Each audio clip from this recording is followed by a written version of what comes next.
Okay, so I've got a bowling ball, and what I'm going to do is I'm going to hang it in my experiment of science here. Oh my gosh, come on. Okay, so right now, the bowling ball is just hanging there, and it's constrained, like the rope is constraining it, so it can't really move. But if I were to pull it up, right now it has potential energy. It has the potential to fall, okay?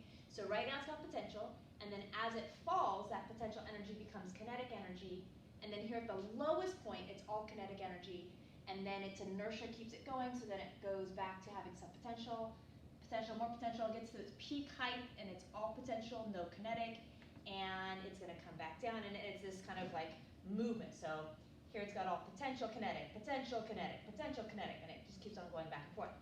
So conservation of mechanical energy says that the amount of potential I have here should get converted to all kinetic, get converted to all potential, all kinetic, and back to all potential here, okay? So conservation of mechanical energy says that if I've got 20 joules of potential energy here, when I come back, I'm gonna have 20 joules.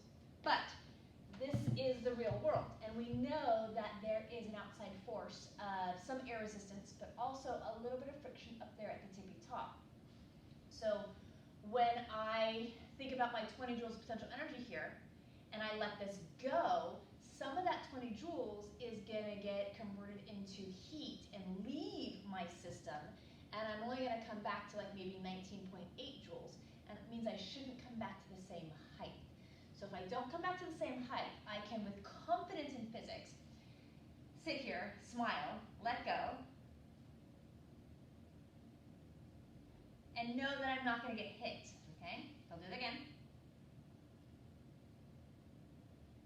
There we go. So that is conservation of energy.